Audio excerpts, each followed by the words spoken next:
Accessing agent files. Brian Sovryn. Early 21st century anarchist. Creator and host of the podcast Sovryn Tech.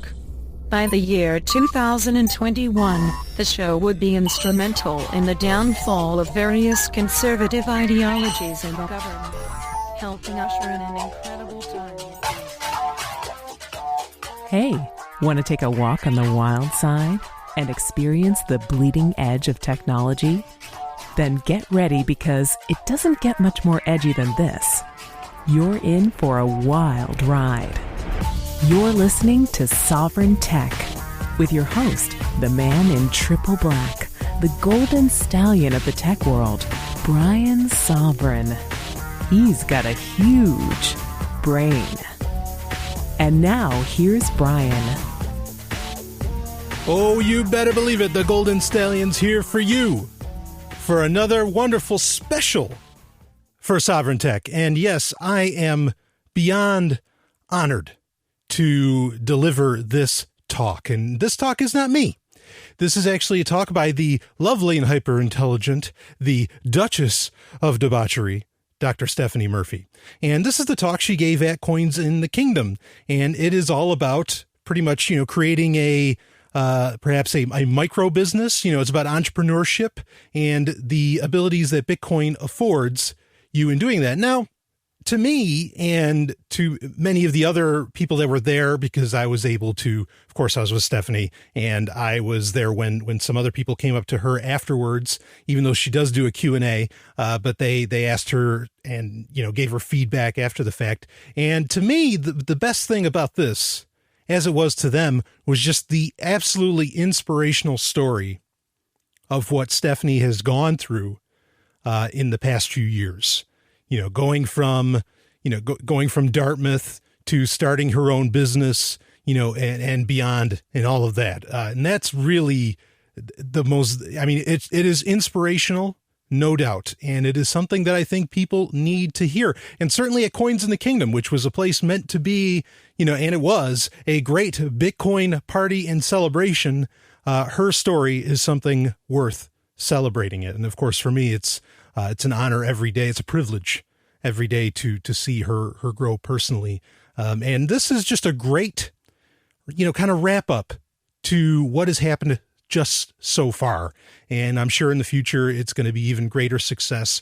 And when those talks get to be given, that'll really be something. And Bitcoin really did afford a lot of this. It's a fact. The community, what exists of the community definitely, gets behind Stephanie, and she's been able to work within it very well. And well, you'll hear more about it. I'll let her do the talking. Okay. And again, just incredibly inspirational. I hope you enjoy it. Of course, she and I will both be at Keenvention 2014 in the next few days here, coming up in approximately a week. Or when this is getting released, it'll just be a few days. And there, we will also be doing a Bitcoin panel. She'll be hosting it. I'll be a part of it, along with other great panelists. And I will be, I'll be running my own panel, which is the tech and science panel.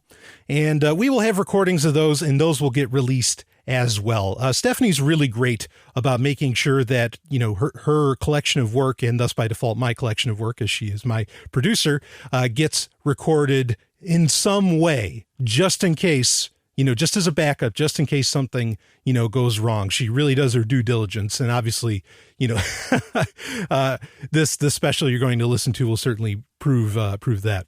So anyway, let's go right to Dr. Stephanie Murphy, the hardest working woman I know, certainly in Bitcoin.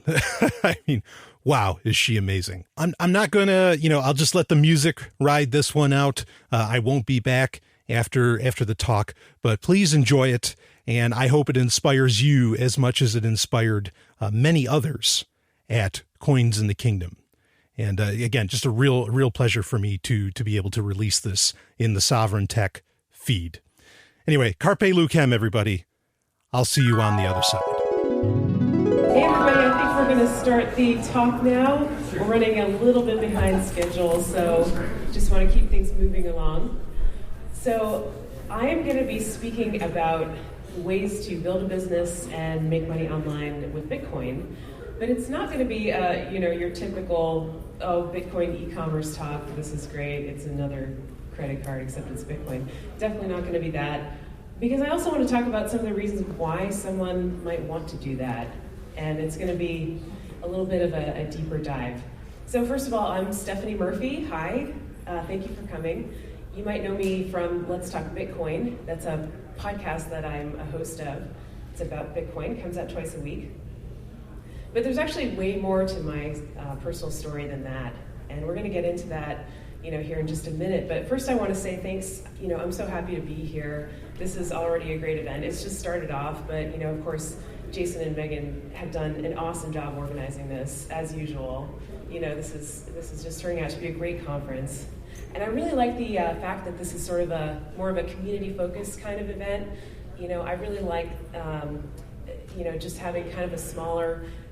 Just before me in this room, Brian Sovryn was talking. He was talking about the Dunbar number, and I often feel that principle coming into play. Like, you go to enough Bitcoin conferences, and there's just so many people that you meet there, and sometimes it's hard to remember names and keep track of what was going on. But I really like these conferences that are more kind of bringing the core community together.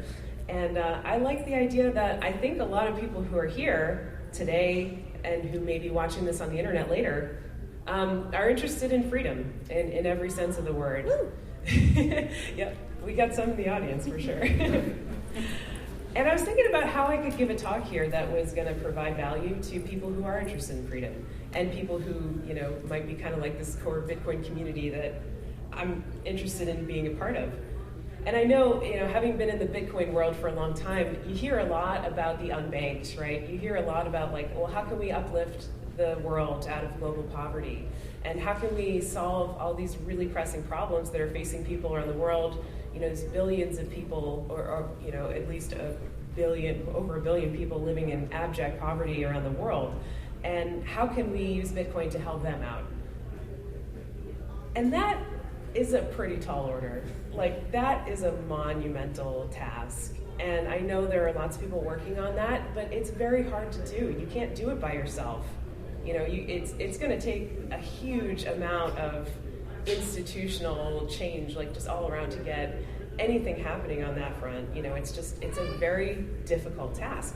And having been a libertarian or a freedom lover or someone who's interested in liberty for a long time, I hear that and I see a pattern that I kind of recognize. And that is that there are lots of people out there, maybe it's a personality type or maybe it's just an interest or something like that, where they catch fire with certain ideas and they want to change the world. They get really, really bent on how can we change the world? How can we make the whole world better? But sometimes what they don't do is look at their own lives and look at maybe where there's space in their own lives to create more freedom for themselves. And that's a really important idea, because your own life is the thing that you have the most control over, right? You can't wave a magic wand and make there be clean water in Africa and get rid of Ebola and get a billion people out of poverty around the world. You just can't do that. Even if you work with institutions and you have a lot of help, you can't really do that by yourself. And you could spend a lot of effort trying, but it's hard, right? It's just a tall order. And even if you could, it wouldn't necessarily have a great impact on your own personal happiness either, even if you could change the world. There's a lot of libertarians out there, for instance, who want to, they want to end all the wars and they want to abolish the IRS. And some people who even fantasize about maybe we can get Ron Paul to become president one day or something like that.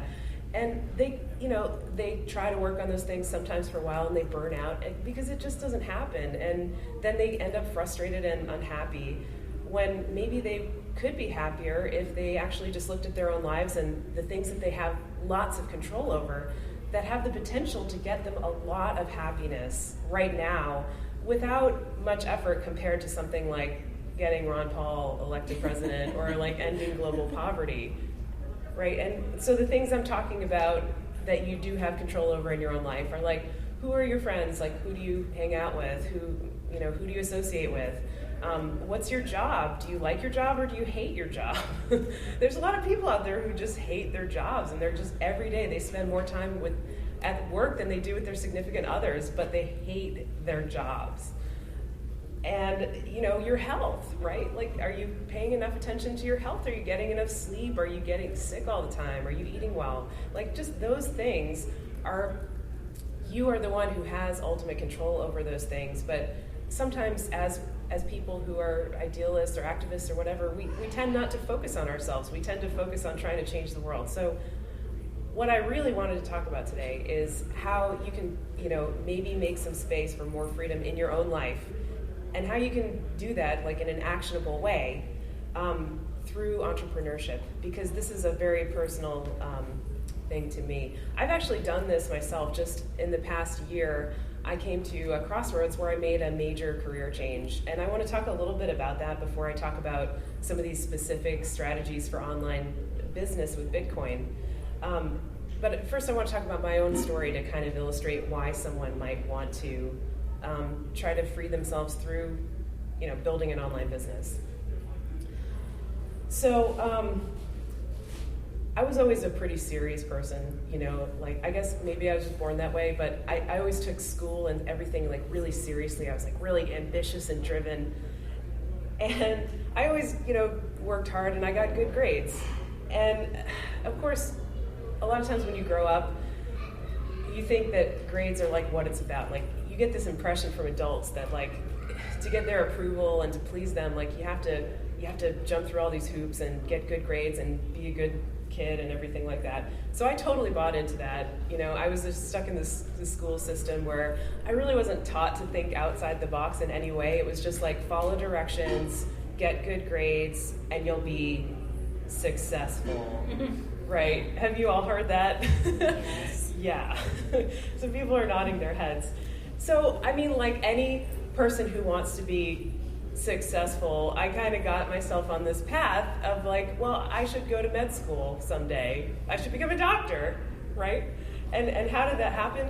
Well, it's funny because I remember being like 15 or 16, and I got to the age where people started asking me, what do you want to do when you grow up, And I would say, honestly, I'd like to be on the radio. I want to do something with my voice. I want to be maybe an actor or something like that. Maybe be in theater or something. Or, go into communications, be in the media. And every adult that I told that to, which wasn't many, because after a while I kind of learned not to say that. But every adult that I told that to was like, you'll never make any money doing that. That's just, you don't want to do that. That's a bad career choice. That's a poor path to go down. Go into something sensible, like science. Yeah. Become a doctor, right? Like, that's the way to be successful. That's the way to guarantee that you're going to have a good income and job security and all the stuff that people want. Job security, that's another thing. And so I took that to heart. And actually, I really liked science too. So it wasn't like too far off. It wasn't like I was forcing myself into something I hated, and I was good at science. But when someone asked me, with an unbiased opinion, what did I want to be when I grew up, it wasn't really, a scientist wasn't actually my first choice. It was like speaking from the heart. I wanted to do something else.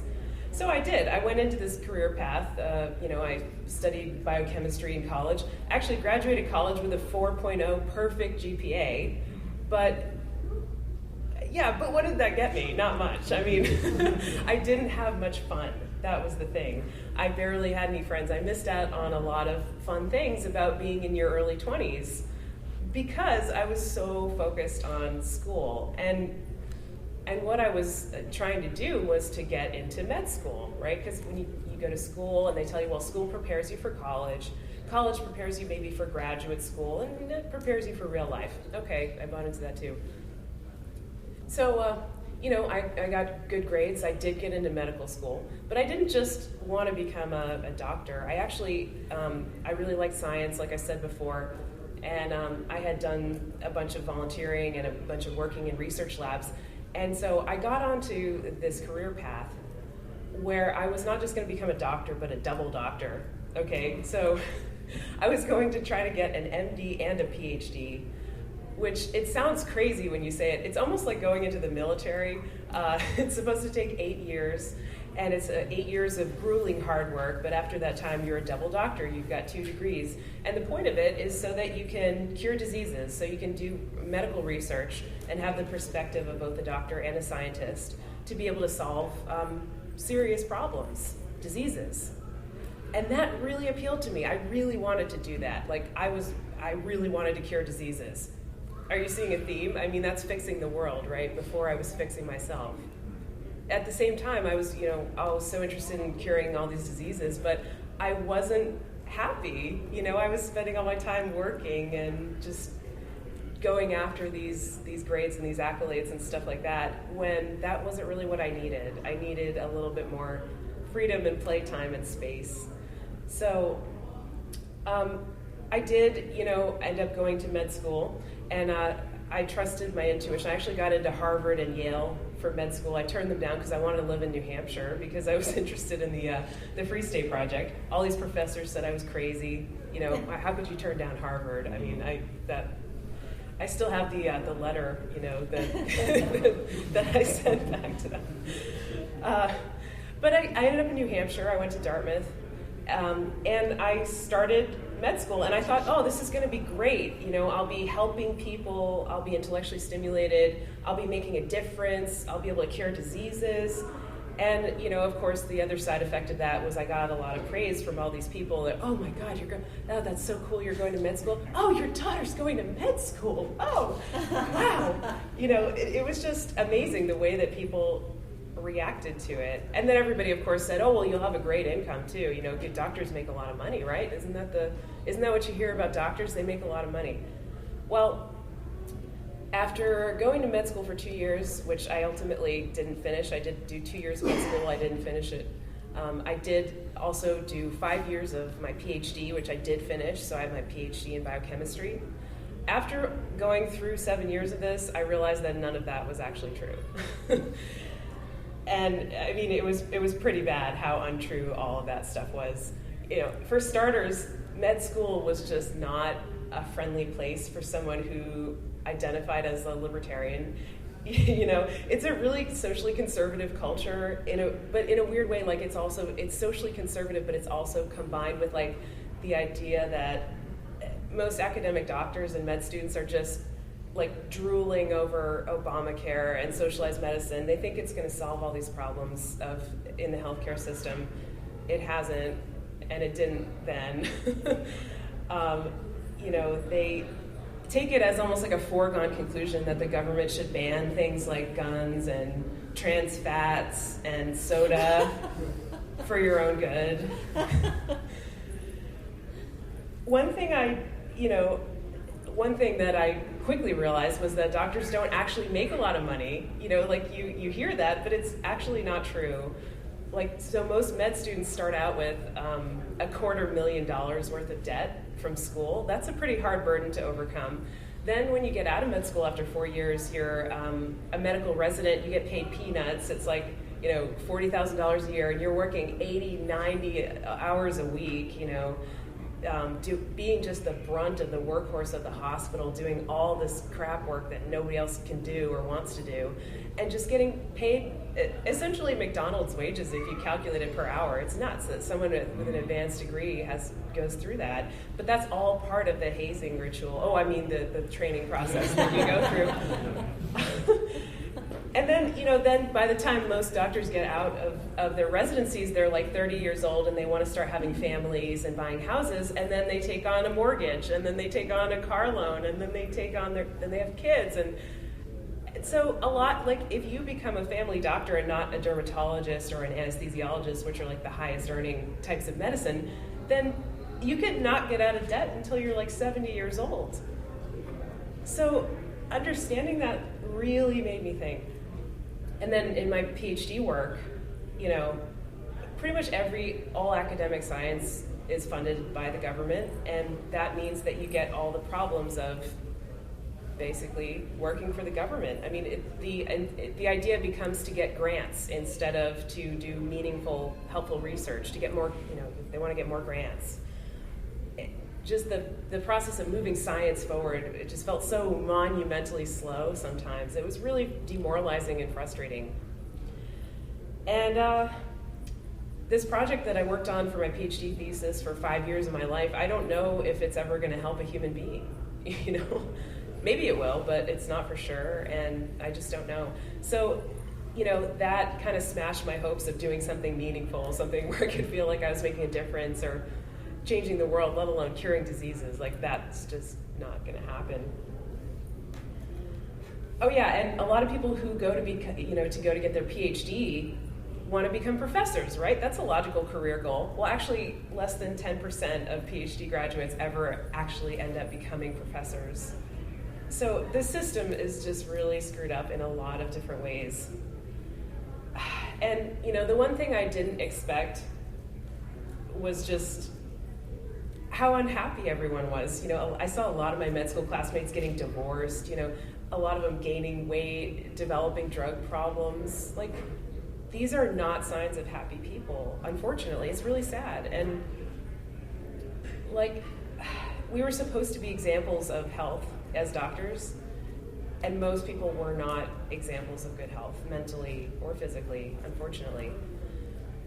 So that was all this was like just a huge wake-up call for me. And the good thing about working on my PhD in this lab for so long was that I got a chance to listen to a lot of podcasts, because I would just sit there and run experiments all day, kind of like a monkey, you know, in the lab, pipetting things. And I got a chance to listen to a lot of great podcasts and reading material. So some of the things that I listened to were, you know, Complete Liberty podcast and School Sucks podcast, Free Domain Radio.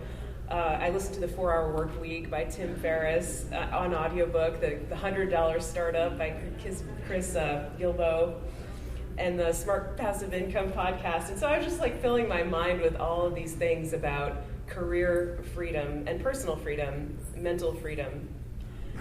And after hearing about Bitcoin for the first time in 2011, I heard about that on Free Talk Live, which is another radio show.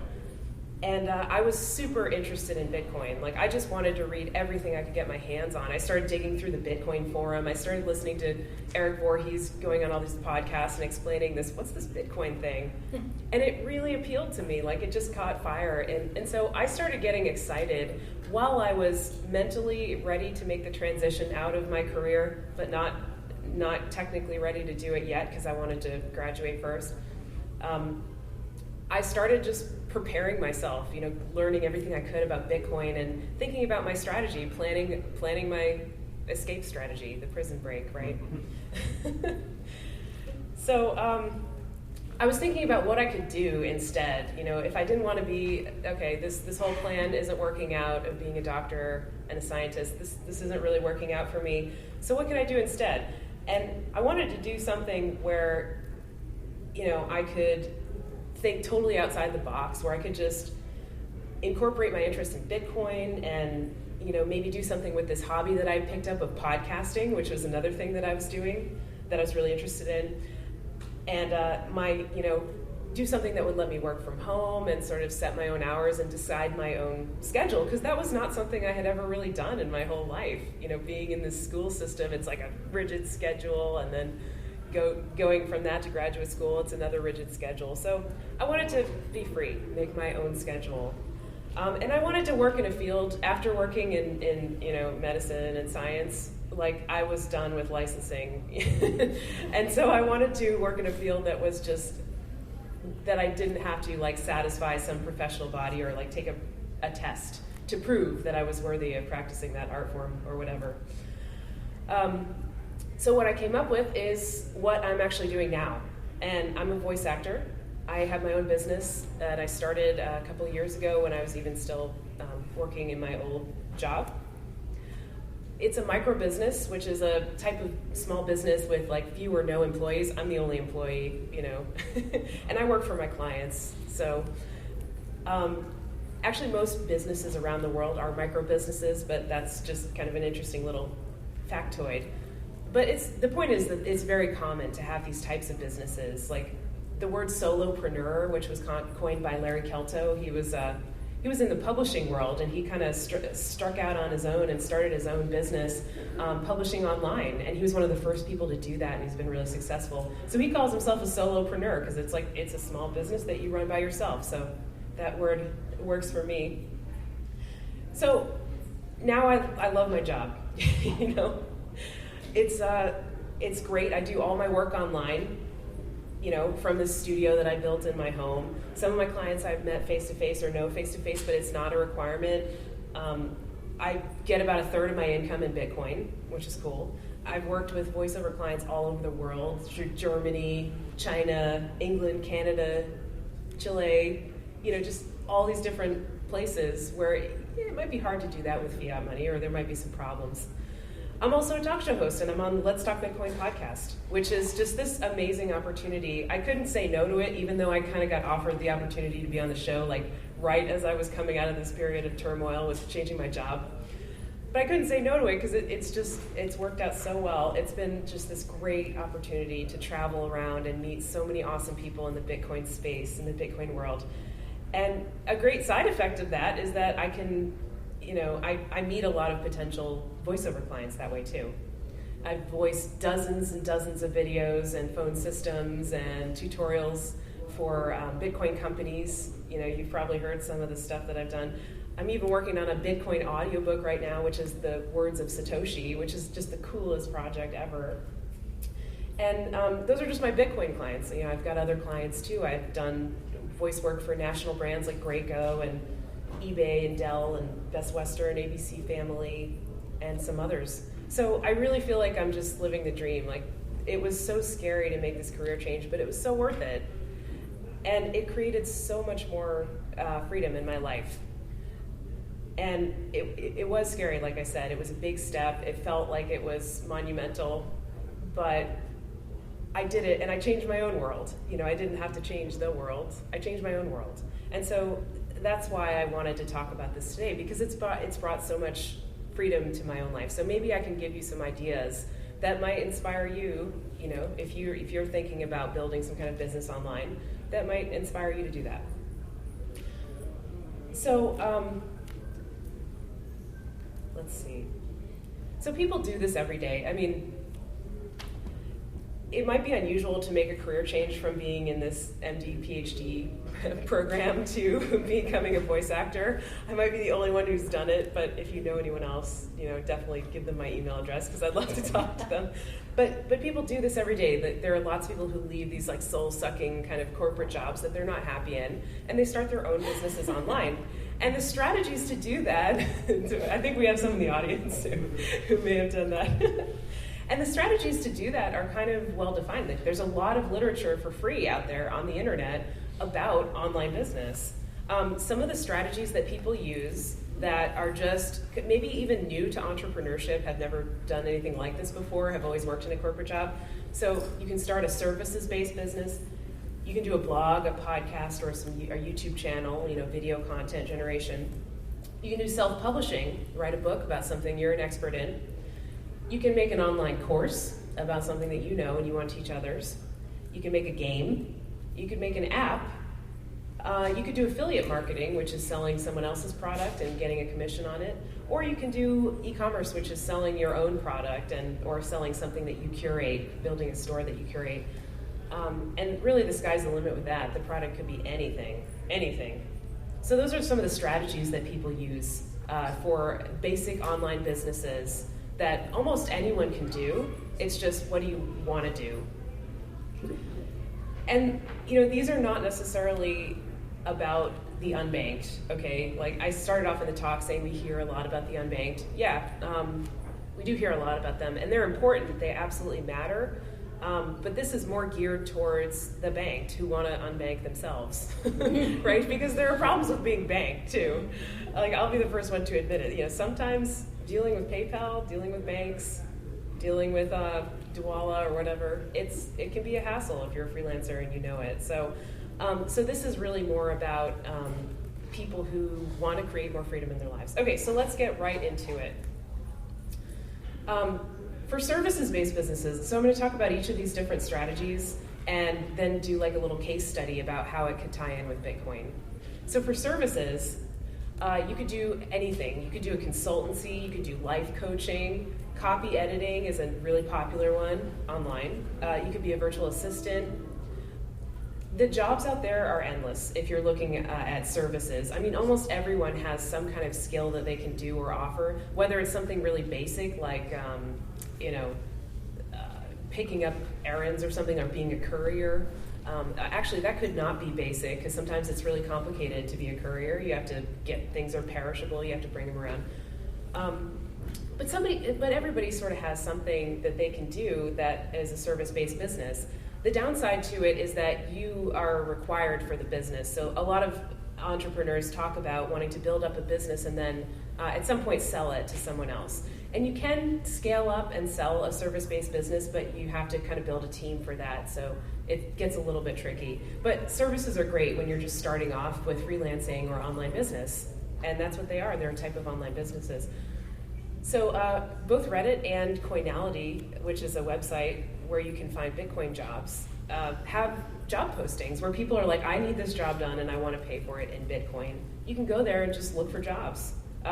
Establish yourself as an expert. You know, if you put yourself out there, if you write content, blog posts, magazine articles, whatever, or if you make videos about maybe how to do something in a basic way and then say, hey, this is how to do this in a basic way, but if you really want it done well, you can hire me to do it for you.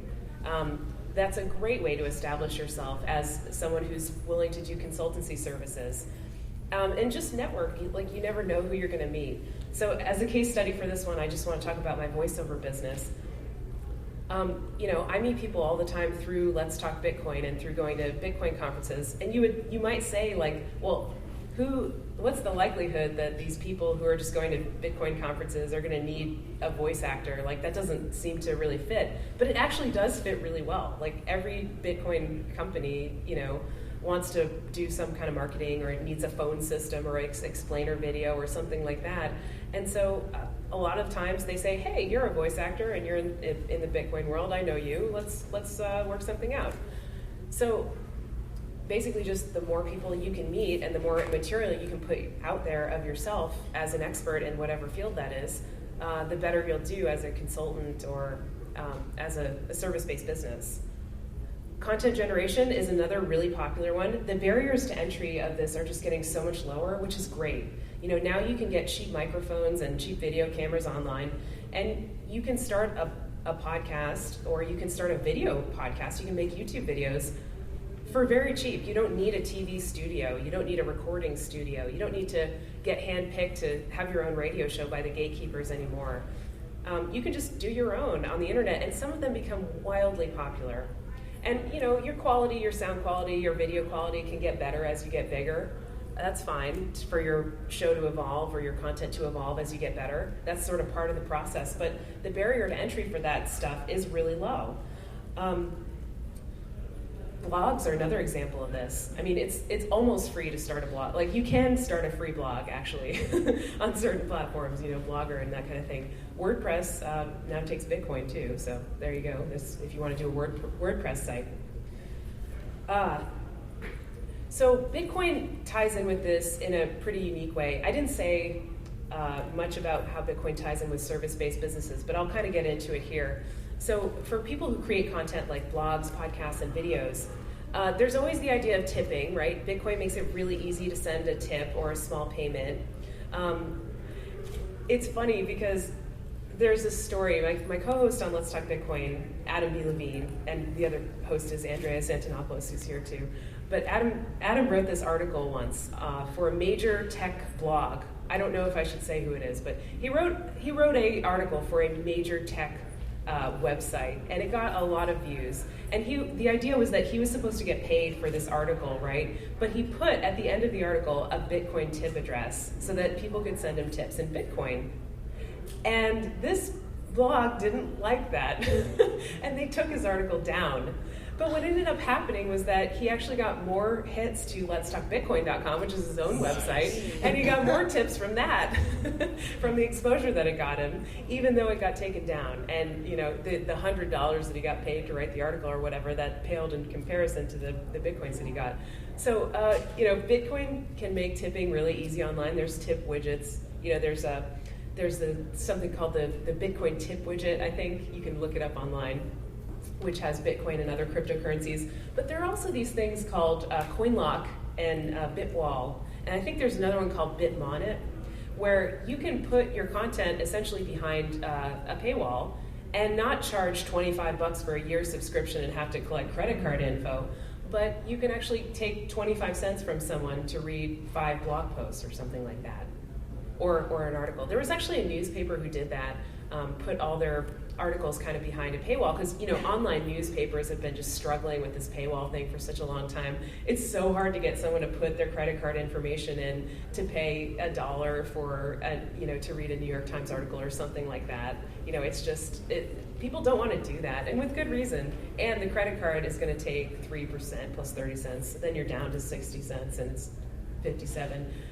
And it's just ridiculous. So with Bitcoin, you can do those micropayments, and you can use these bit walls to unlock your content that's behind the walled garden, if that's the route that you want to go. You can put out free content and then say, hey, if you want to access my premium content, go behind my bit wall. That's a strategy that a lot of podcasters take. There's also CoinDL, which is a place where you can download audio files and also ebooks for Bitcoin. And then there's a new thing coming out called Watch My Bit. This is interesting strategy. So YouTube has this thing where they have people produce content that's available freely, but then they have advertising in the content that YouTube puts in there. And so if you make a video that's really good content and it gets maybe 10,000 views, you could make $50 if you're lucky from that. And some people are like, well, that's really not enough. I really made good content in this video. I really should be getting more than that. So now there are sites that are coming out that'll host your video and will let people pay, as little as, I think it's like 8 or 9 cents in Bitcoin to watch your video, and then they don't have to watch ads. And if you have compelling content, then they're going to watch it, and you can make a lot more than with YouTube. So all these things are happening, but another thing that's happening kind of in this world of like the content creation space is what's going on, and this is also about Let's Talk Bitcoin. This is going to be my case study for this block here, and that's LTBcoin. So this is an interesting idea. I almost kind of thought it was crazy when Adam first proposed it. Adam B. Levine, the main host of Let's Talk Bitcoin, he says, okay, we're going to create this platform. We're going to have a website, and we're going to essentially make this token that the token has no value. It's just a token, really, unless people value it. But we're going to give people these tokens and pay them in tokens for interacting and listening.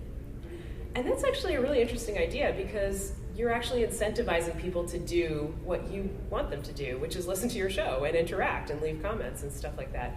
So fast forward, LTBcoin has launched, and people in the audience are getting paid. They create accounts on the site. They get LTB coins for listening to the shows, showing that they listen to the shows by putting in the magic words that's in the show, and and leaving comments on the website. So it's a really interesting experiment that just shows that you can kind of tokenize these whole platforms. And he's also experimenting with other things like token-controlled access to like certain forum subtopics and things like that. There's all kinds of stuff going on with that. And you don't have to get that complicated with your blog or podcast, but you could if you wanted to. You could create a whole empire that's all done on these little tokens and these blockchain technologies. So that's content creation. Now I want to talk about self-publishing. That's a big one. So if you have something that you've always wanted to write a book about, or if you have something that you do that other people constantly ask you about, like a lot of people ask me, hey Stephanie, how do you get into voiceover? How do I break into the voiceover biz? Like everyone wants to know that, right? So at some point I'll probably write an ebook about that or make an online course about it. That's probably what I'll do, giving myself away. But, but the point is, if there's information out there that people want to know, then you can give it to them in the form of an ebook that either you give away for free or you sell on Amazon or through your own website. The possibilities are kind of endless. This kind of ties in also with online courses, which is the next thing I wanted to talk about. But yeah, I mean, you can write about anything. And you don't even have to write it yourself. You can hire someone else to write it. You can give them bullet points and just hire a copywriter and get a book cover designed and you're in business, and then you promote your book or you have someone else promote it. It's really kind of very open to doing whatever you want to do. A lot of people are part-time authors now, like they have a day job, but they maybe write books or do a podcast or create a blog or something like that. And then they're trying to kind of build up their blog or their podcast to the point where they can do it full-time. And that's a good strategy. That's kind of the strategy that I used with my business when I was transitioning out of science. But, it can be a lot of work. And sometimes if you just take the plunge and go full-time with it, as long as you have something that looks like it has momentum, then you could be good to go with that. Anyway, so the trick to podcasting and self-publishing and online courses is really to establish yourself as an expert. And sometimes the way to do that is with online courses or with books. Like if you write a book about something, sometimes people will say, well, she's an expert. He's an expert, right?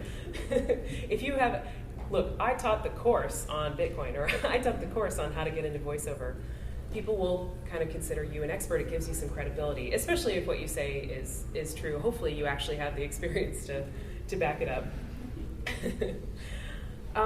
So you could write about Bitcoin, but really you could write about anything, and you could just use these mechanisms of CoinLock or Bitwall or whatever to sell your ebook for Bitcoin, or to put it up online, or to establish yourself as a consultant who might get paid in Bitcoin. I mentioned that I'm working on an audiobook of Satoshi's words right now. That is actually from somebody who went the self-publishing route. And this person is Phil Champagne. He wrote the Book of Satoshi. And what he wrote about was really interesting. It's a catalog of all of Satoshi's words and then some commentary on it. And he made a book out of that and published an ebook, had a nice foreword written to it and a lot of nice comments. And you can buy it on his website through CoinLock. I think it's also on Amazon, but you can buy it for Bitcoin, because Amazon doesn't let you buy it with Bitcoin. And when the audiobook's out, we'll probably be able to do that too. So that's an example of both writing about Bitcoin or making content about Bitcoin and also selling it for Bitcoin online. And he's making himself an expert, because he's the expert on Satoshi and what Satoshi said. Online courses, there's, making yourself an expert is really key here.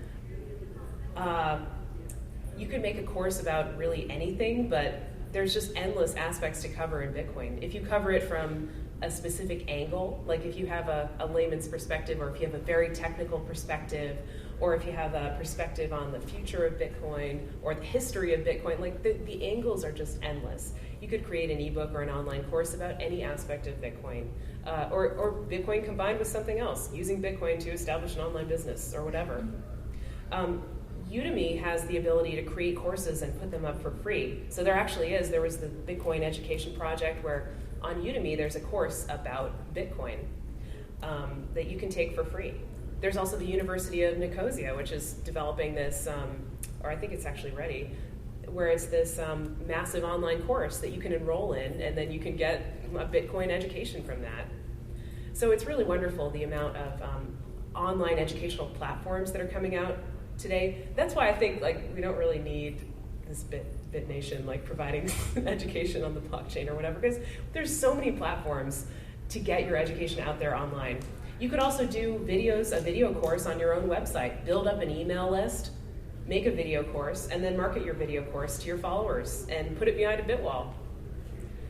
There's so many things, so many ways to combine these things. Another thing that I'm going to talk about later is affiliate marketing. And Udemy actually has an affiliate marketing program. So they have free courses, and then they also have paid courses. But if you become an affiliate of Udemy, you can affiliate market your own course and then get commission plus income from your own course. So there's all these ways to combine these different things. Games, okay. Games and apps kind of go together, but not quite.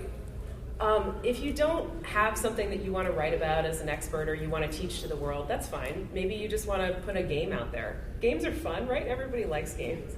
And there's just so many possibilities for them, because smartphone use is increasing. People are playing more games on their phones. You could create a mobile app that's a game. You could use Steam or another platform like that to make a game. Brian Sovryn, who's in the audience, is actually building a game with software called RPG Maker, and he's going to put his game on Steam when it's ready in a couple months. Or you could use a website as your platform. You could have a web app game that people go to your website and they play your game. Just be careful, don't run afoul of these gambling laws. Funny story, actually, I know this guy who basically became a libertarian when he was making a living playing online poker. And one day, the government just literally came in and said, yeah, no, you can't do that anymore. They just shut down pretty much all online poker websites. And this is before Bitcoin. But he, that really affected his life because that's what he was doing. So the US kind of has these laws about Bitcoin games, but there are lots of people who play Bitcoin games online and maybe use a VPN or whatever to make it look like they're not in the US. Just saying, people do that. Not that I'm recommending anything illegal, of course. And these games can actually be really lucrative. Say what you want about gambling or the concept in general or whatever, but Bitcoin games at least have the capacity to be provably fair, right? You can go to a site and you can see, okay, this is how it works. It's based on these hashes, and yeah, this game is fair. Even when these sites are honest about the house edge, that the house has a 1% edge or whatever, people still play. So, I know that there are certain sites that have done this, that built up gaming sites and then sold them. Satoshi Circle is one that I can think of. It's like a roulette wheel kind of thing where people play for Bitcoin. The guy built up the business and then sold it, did really well with that. Satoshi Dice is another one you could think of, Seals with Clubs. So the possibilities are endless. And even things like mathgate.info, that's a Bitcoin game where you're solving math problems for Bitcoin, for a Bitcoin bounty. And you're actually doing work that's useful in computer science and other fields. There's this lady on Twitter named Coin Artist, and she actually made a very elaborate Bitcoin puzzle that started off in a painting which contained this QR code with all these letters and a Bitcoin address, and then it just led you on this wild goose chase through the internet, and at the end was a prize. It was a private key which was loaded with some Bitcoins. So you could create any type of game or puzzle, from things that might be considered Bitcoin gambling to puzzles to math problems like that, and you could do that, and that could be your online business. What about apps? Well, that might require some special skills, but you could always hire an app developer if you have an idea but you don't have the skills to code your app. Just don't get pinched by the Apple Store. The case study I would mention for this one would be the FIFA wallet. So I don't know if you guys know Leif and Lamar, but they are app developers. I think their background was as app developers before they started this business. But basically, they saw a problem, which was that in the Apple Store, for a while, Apple was banning all Bitcoin apps, so you couldn't download blockchain.info or anything like that from the Apple Store. And so what they did was they set up, they first of all coded an iOS wallet, which is now available on every platform, so through the web and on Android and on iOS, called the FIVA Hot Wallet. I love how they call it the Hot Wallet. It's like a little double entendre. But anyway, the problem was that people couldn't get Bitcoin apps in the Apple Store. So what they did was they set up a co-op. And if you joined their co-op, you had access to enterprise software, which included the FIVA wallet. So they solved that problem really effectively. Now, since then, Apple has actually allowed Bitcoin apps back into the iStore, so they don't have that problem anymore. But they've built a successful wallet, and they're doing well as far as I understand, so good for them. So that's apps development. And the last two are affiliate marketing and e-commerce. So affiliate marketing is selling someone else's product, and e-commerce is selling your product or something, or building a store of products that you curate, something that's unique to you, something that only you know. So I guess let's first talk about e-commerce. So you can build an e-commerce store actually for free or nearly for free, because there are plugins for WordPress, such as WooCommerce, and WooCommerce actually has a Bitcoin integration plugin, and you can just get a WordPress site, install those plugins on your WordPress site, and build a store. And if you're selling a digital product, you don't even have to stock anything. You know, it's like ridiculously easy almost if you think about it. You just have to have something that people are willing to buy. I actually built a couple of websites myself that have WooCommerce stores on them with the Bitcoin plugin. One of them is my website, voicemail-greeting.com, which is a sort of a niche site that I built just as an experiment. I have a main voiceover site, but I built a niche site just for voicemail greetings, which is kind of marketed as like a plug and play, get a voicemail greeting for your company. And that has a Bitcoin store in it with WooCommerce. So it's really easy to build. There's a little bit of a learning curve, yeah. You kind of have to know a little bit about WordPress, but you can teach yourself that. You can easily learn that, and it's free. Can't beat the price. So Shopify also is another platform that has Bitcoin integration. So you can take Bitcoin payments if you have a Shopify store. And really, with products, you can sell anything. It can be digital, it can be physical.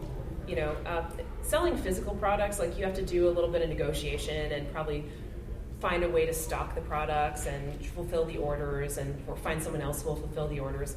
But that's actually a pretty popular model that a lot of people use for online business, because that's a business that you can sell later on. That's a business that you can build up and then sell it and make yourself totally redundant and sell it to someone else. And then just kind of live a free lifestyle.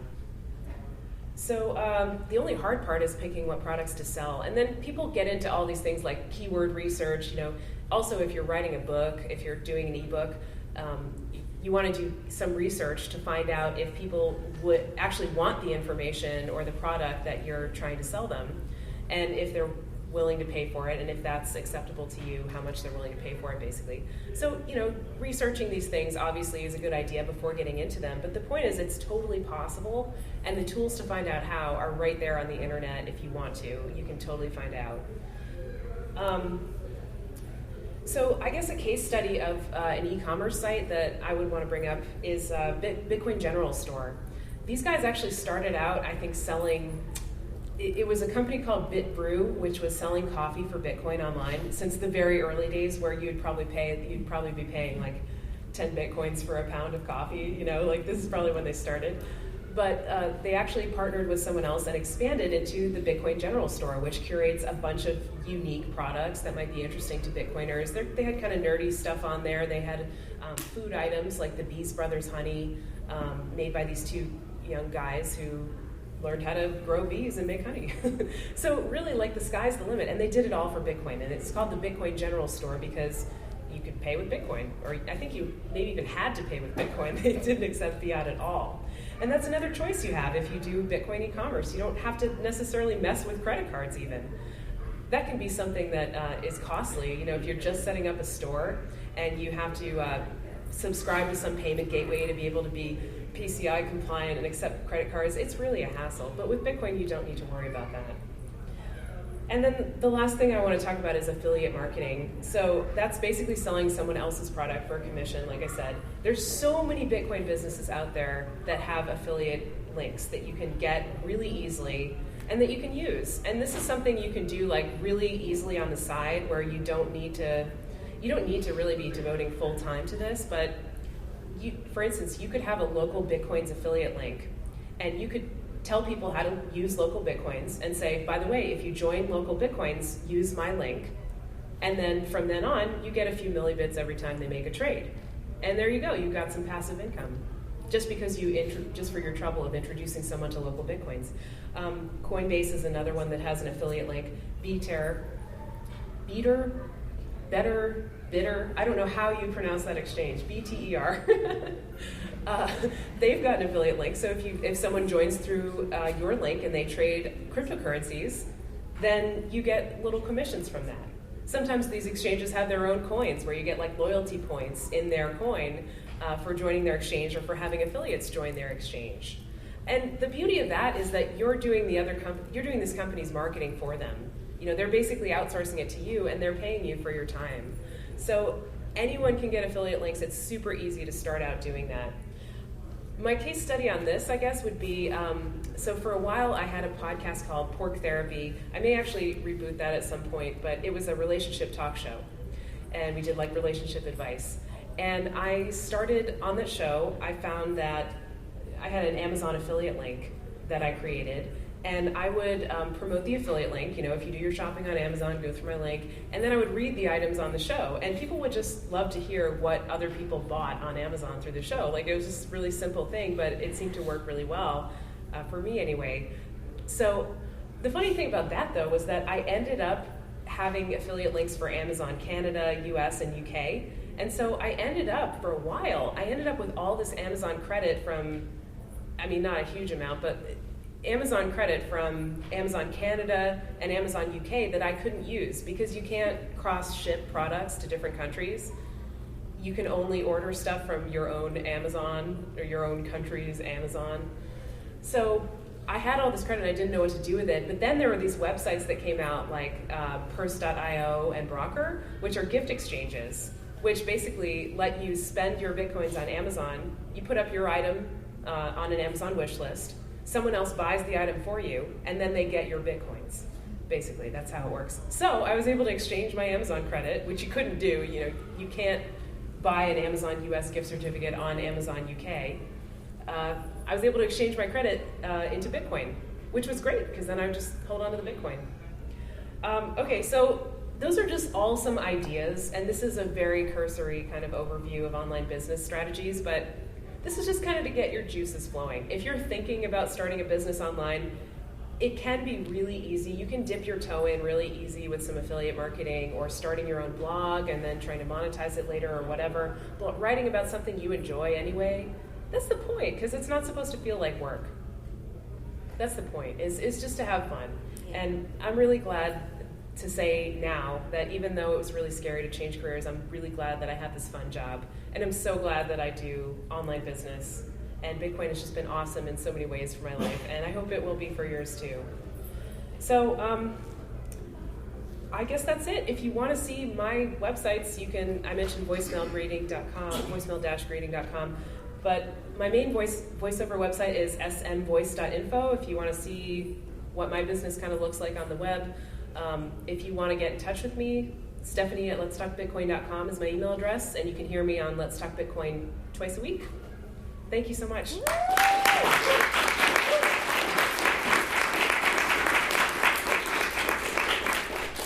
Do we have time for some questions?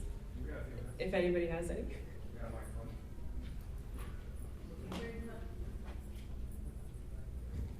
Hello, Sean Wilkinson with Storage. Great talk. Definitely had the same experience. I jumped out of college, went straight into a Bitcoin business. I think a lot of people are starting to do that now. I think it's about the third wave of people who are either quitting their jobs and starting Bitcoin businesses or just getting out and starting Bitcoin businesses. It's definitely a good time right now. My question is more, do you think there's a space for Bitcoin in academia, because there's, when I was an undergrad, I was looking to go to graduate school, and I was trying to do research in the Bitcoin space, and there's just nothing out there at all. Yeah. And it's starting to build up now, but I really haven't seen it take hold in any kind of schools or colleges. Yeah, great question, Sean. I hear you on the academia thing. After being in it for so long, I kind of want to get as far away from it as possible as I can right now. But in my experience, honestly, academia tends to be really resistant to change. It's just that the information, even in advanced kind of graduate programs, can tend to be like 10 years, 20 years behind sometimes, in certain fields anyway. So, I mean, maybe if you're a PhD student and you want to do your PhD thesis on some aspect of Bitcoin or on some aspect of blockchain technology, or if you want to create your own blockchain technology as part of a PhD thesis, you could do that, but you could also just do that by starting a company, and then you wouldn't have to like please these professors, and you wouldn't have to. That's what I ended up doing. Yeah, there you go. So, is there a space for Bitcoin in academia? Yeah, if academics accept it, or if academics are open-minded to it, yeah, for sure. Thanks. Thanks.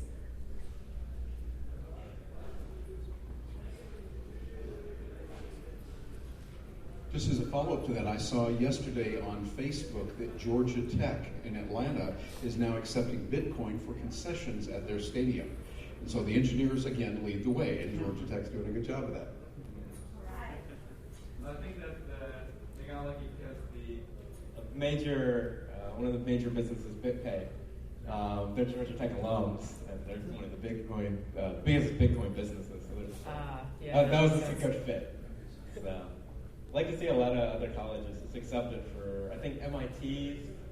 So the MIT, they had this plan. They had some investor that was going to give every MIT student $100 worth of Bitcoin, and then maybe they were going to use the blockchain to track it and see where it went and what they did with it. And they were going to do some also like hackathon or like contest to spur innovation.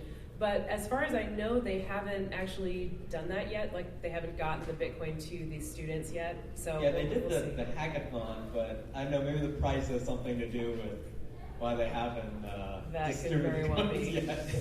It's now worth about half what it was, so yeah, that's probably it. Maybe it'll be $50 in Bitcoin. Hey Stephanie, excellent talk. I'm actually contemplating doing the same thing. I have 20 years in a pretty successful career in corporate America, and I'm trying to follow your footsteps. It is a very scary prospect, right? When you look at what all your whole life you've thought, this is the right way, and now I'm like, no, I'm going to build my own way this way. Can you talk a little more about that? Maybe the psychology of it, or how did you make that? You rushed pretty quickly through that big gap of, hey, I'm gonna quit this whole path I'm down and just go this way, and here's what you can do when you go down that way. How did you make that change psychologically or mentally? Was there a moment in there when you went like, all right, that's it, I'm doing it now, or how did that happen? Yeah, thanks, Christian, for asking about that. It's a thing that a lot of people can relate to, like, right, being unsatisfied with a corporate job, right? And for me, it was a slow build-up, but then it was kind of, once it built up to a certain point, I was realizing over time that everything I thought this career path would be wasn't actually true. I thought I would be able to do something meaningful, and it didn't feel like I was getting meaning from my job. I thought I'd be happy and healthy. I wasn't happy and healthy. I thought I'd maybe make a lot of money someday. That wasn't true. So all these truths all these core beliefs were kind of questioned one by one about why it was good to stay in this job and what good things it was going to bring to me. And then pretty much at some point, the only thing left was this idea of success. This idea of success that culture sort of implants in everybody's mind. And you realize that success is being happy. Success is not other people's definition of success. It's yours, and it's what matters to you.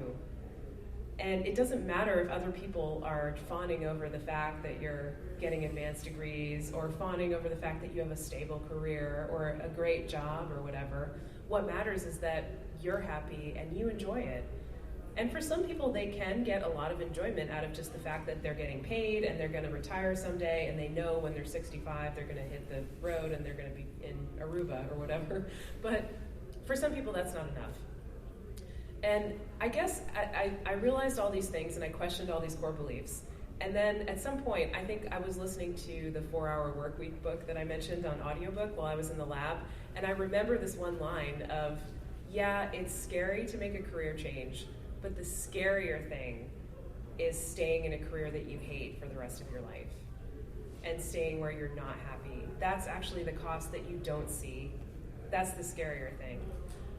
And it just clicked for me, and I was like, that's so true. And then I think at that moment, I said, okay, I definitely can't continue with this. I have to start planning an escape.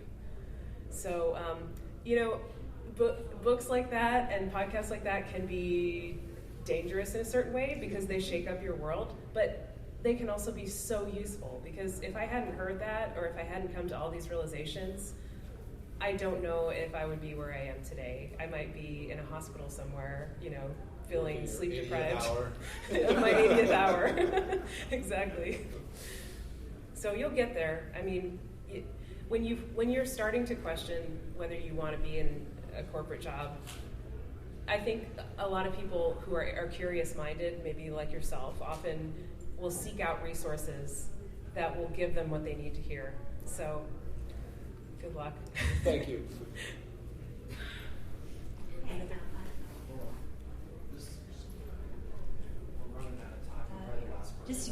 Really very quick. I hear what you're saying, and I've kind of felt like that my whole adult life. You know, it's like I know that this lifestyle is not going to be satisfying for me or fulfilling for me. You know, I know that there has to be something more.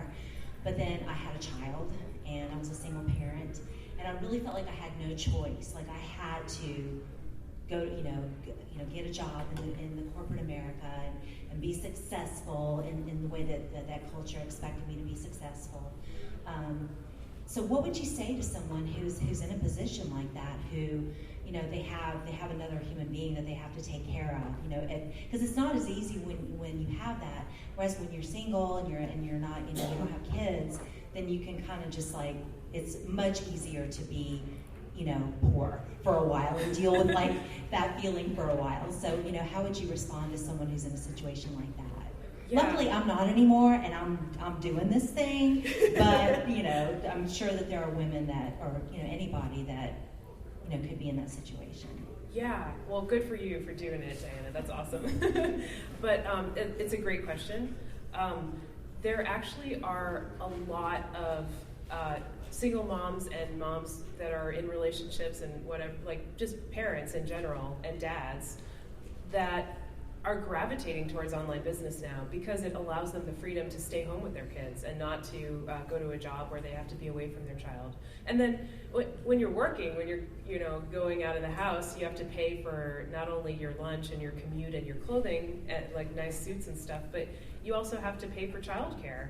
And sometimes that kind of eats up like any difference that you might make from having a higher paying corporate job than maybe having your own business at home. So, I mean, you can even make a blog or a podcast or something out of being a parent. There are so many mom blogs out there that talk about their relationships with their kids or things to do with kids in a certain city. I've seen like birthday businesses, like moms start businesses that doing stuff for kids' birthdays.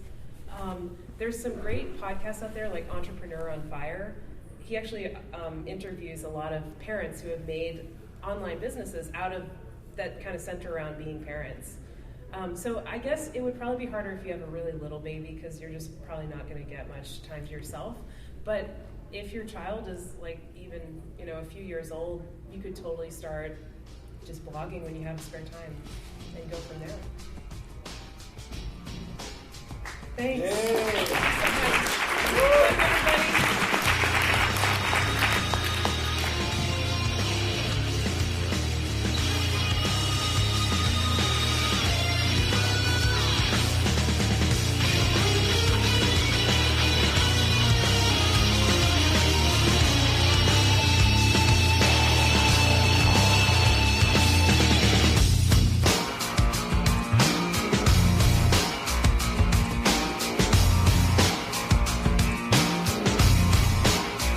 You just experienced Sovryn Tech.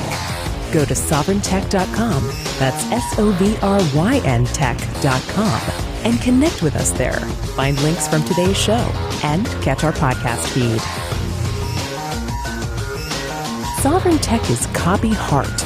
Copying art is an act of love, and love is not subject to law. So please share the show however you like.